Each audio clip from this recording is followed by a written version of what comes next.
हम आपका स्वागत करते हैं हम अपने YouTube चैनल SPS केमिस्ट्री में।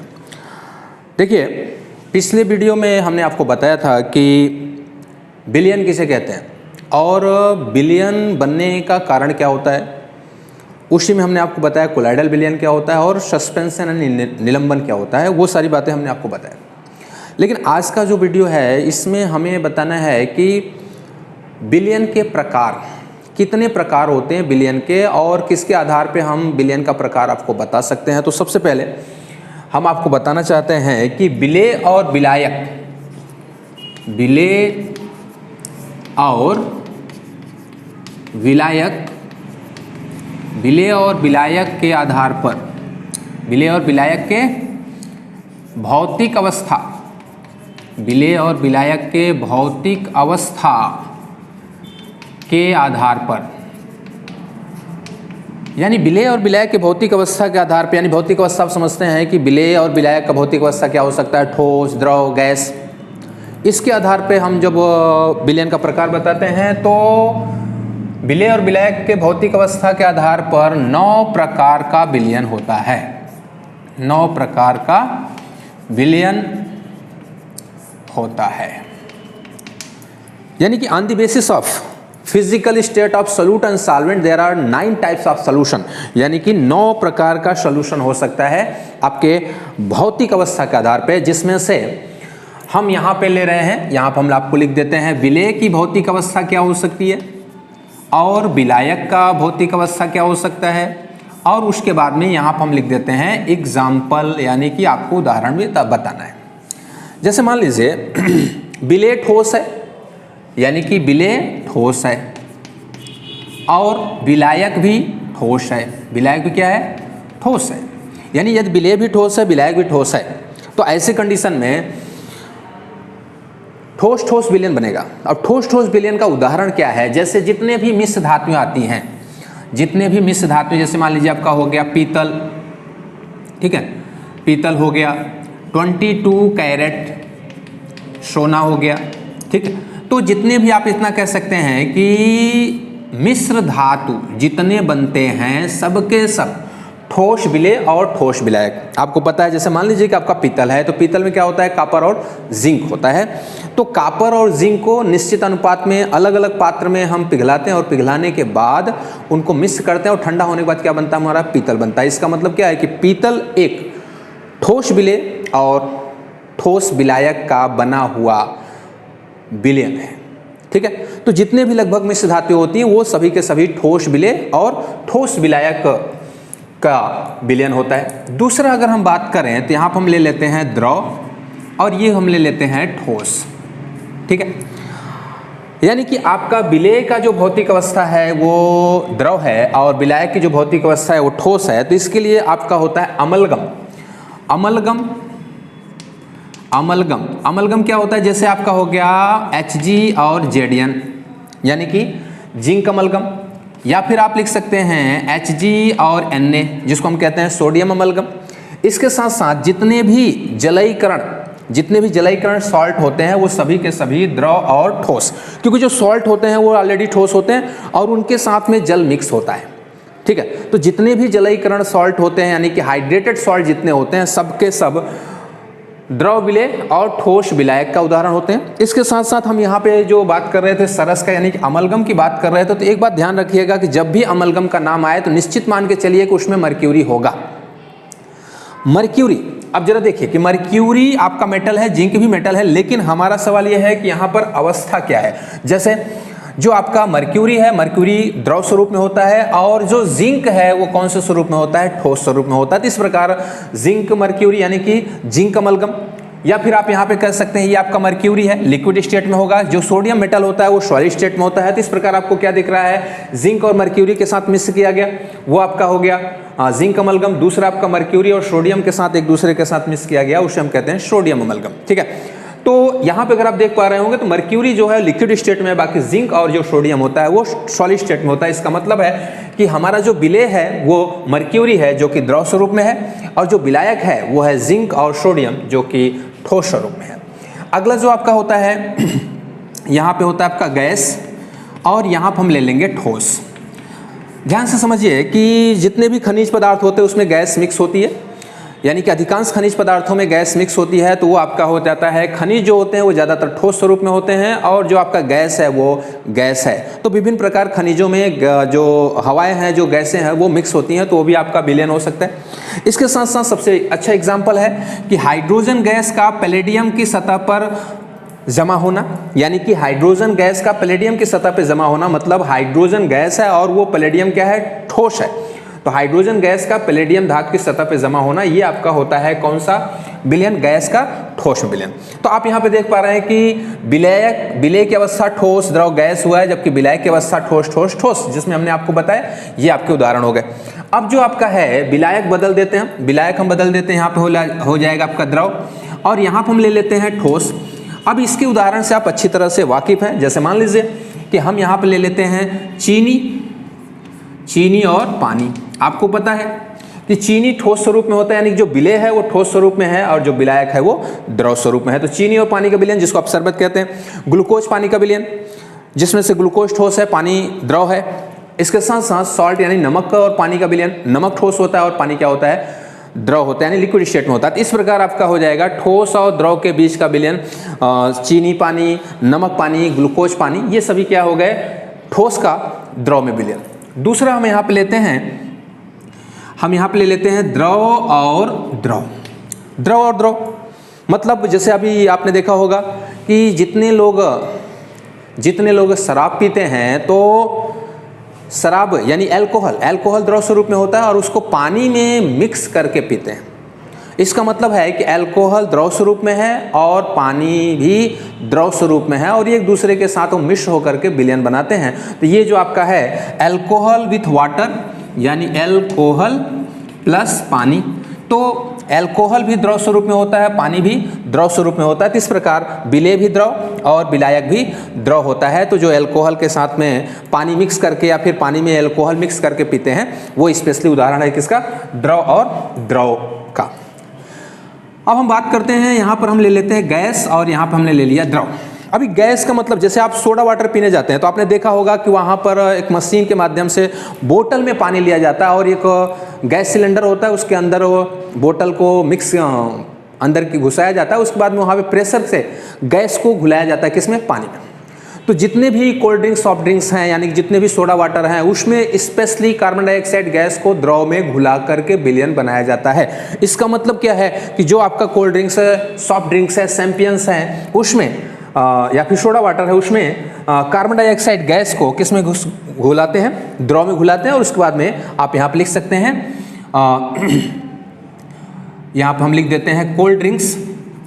जो कोल्ड ड्रिंक्स होते हैं उसमें आपने देखा होगा कि जब आप बोतल को बाहर निकालते हैं तो उसमें से नीचे से बबल, छोटे छोटे जो बबल होते हैं, गैस के बबल होते हैं, वो बाहर आने लगते हैं। इसका मतलब क्या हो गया कि गैस द्रव में घुलाया गया है।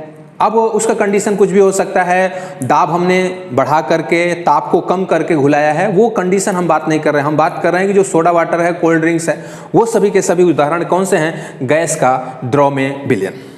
अगला आपका होता है, इसी का उदाहरण अगर हम बता दें तो आपको ये पता होगा कि जल में, समुद्री जल हो चाहे आपका नदी का जल हो, यानी जल में ऑक्सीजन गैस घुली होती है और ये जो जल में घुलनशील ऑक्सीजन होता है, यही जैविक जो आपके समुद्री जीव होते हैं उनके लिए ज़रूरी होता है। आप ऐसा नहीं सोच सकते हैं कि जो पानी में H2O में जो ऑक्सीजन है, यानी कि H2O में जो ऑक्सीजन है वो जलीय जंतु नहीं लेते हैं। पानी में घुला हुआ जो ऑक्सीजन है उसी को जलीय जंतु लेते हैं। कभी कभी बच्चे को कन्फ्यूजन हो जाता है कि H2O में O है तो वो क्या है कि जंतु, जो जलीय जंतु है वो H2O का O ले लेगा। अगर जलीय जंतु H2O का O ले लिया तो सिर्फ वो हाइड्रोजन बचा, तो इसका मतलब वो जल नहीं है। लेकिन वो हाइड्रोजन यानी वो जो ऑक्सीजन है, पानी का जो ऑक्सीजन है, यानी कि पानी में H2O में जो O है, वो कोई भी जंतु या वनस्पति कोई नहीं ले सकता।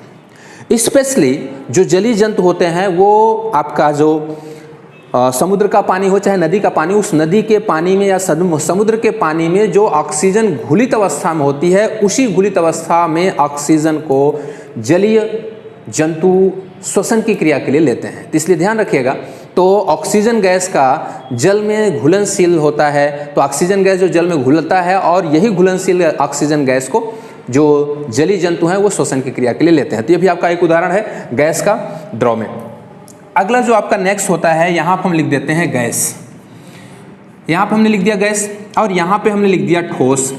देखिए ऐसा है कि ये एक ऐसा मिश्रण है जिसमें ऐसा ठोस आपको सेलेक्ट करना होता है जिसमें ऊर्ध्वपातन की क्रिया होती है। ऊर्ध्वपातन क्रिया जैसे आयोडीन का हवा में मिश्रण, आपको पता है आयोडीन ठोस स्वरूप में होता है, नेप्थलीन ठोस स्वरूप में होता है और कपूर भी ठोस स्वरूप में होता है।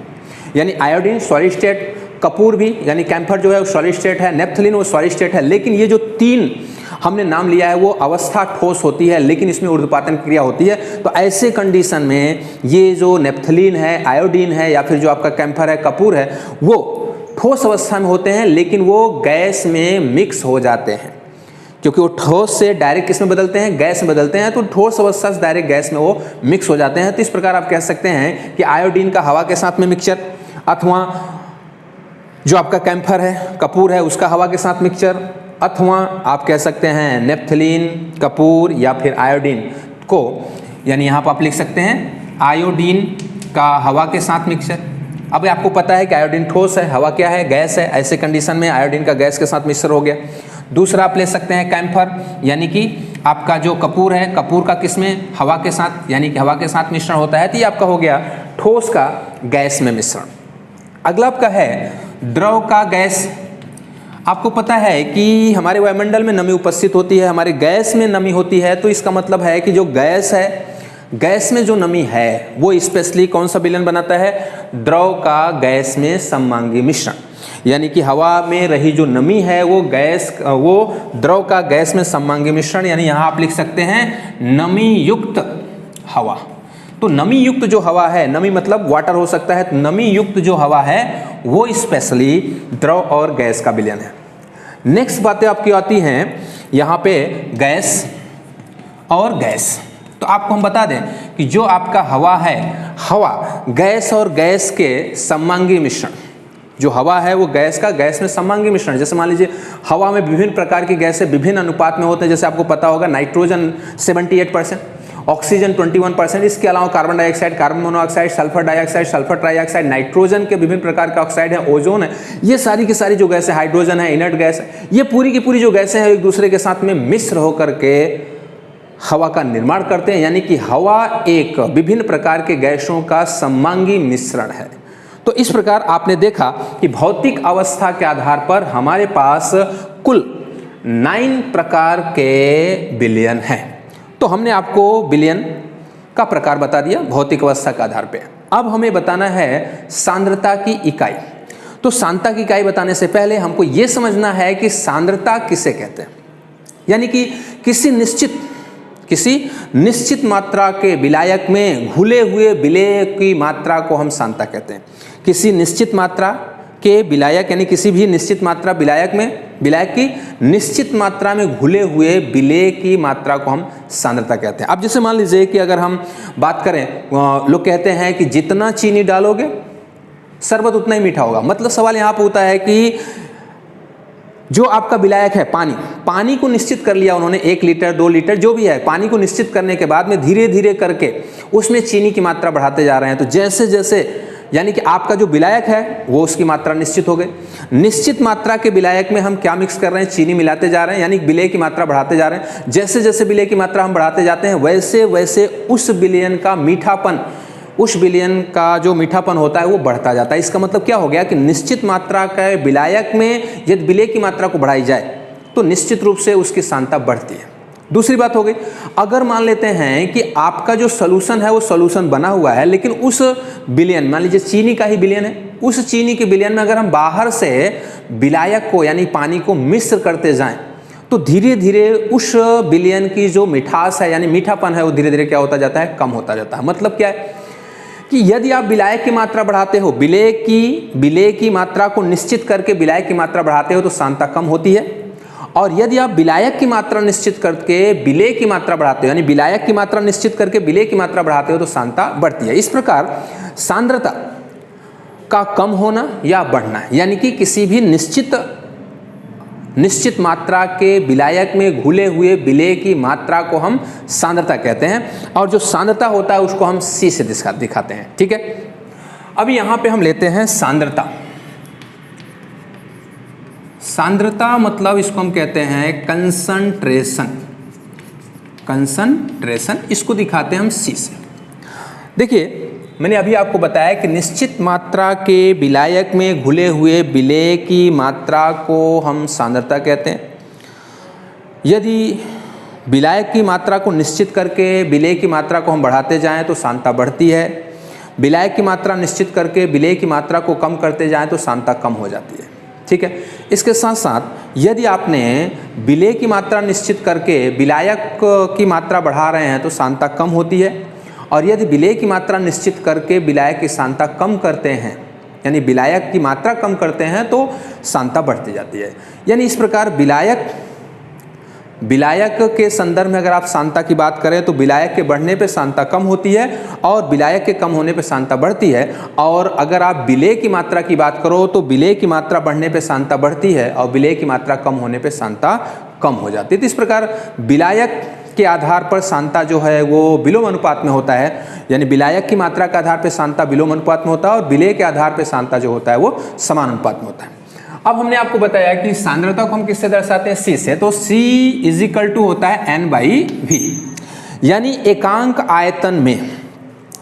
आयतन में घुले हुए विलेय के मोलों की मात्रा, एकांक आयतन में घुले हुए विलेय के मोलों की मात्रा को हम क्या कहते हैं? सांद्रता कहते हैं। ठीक है, अब सांद्रता के विभिन्न प्रकार हैं, जिसमें से सबसे पहले हम लेते हैं नॉर्मैलिटी, यानी कि नॉर्मैलिटी इसको हम दर्शाते हैं किससे? कैपिटल N से। दूसरा आपका होता है मोलैरिटी, यानी कि मोलैरिटी, याद रखना आपको, मोलैरिटी इसको हम दर्शाते हैं कैपिटल M से। तीसरा आपका है वो होता है मोलालिटी, जिसको हम लिखते हैं मोलालिटी। ठीक है, इसको हम दर्शाते हैं स्मॉल m से। इसके साथ साथ जो आपका चौथा होता है उसमें आप लिख सकते हैं मोल अंश, जिसको हम लिखते हैं मोल फ्रैक्शन। इसको ज़्यादातर हम दिखाते हैं किससे? कैपिटल X से। नंबर 5वां आप ले सकते हैं फॉर्मेलिटी,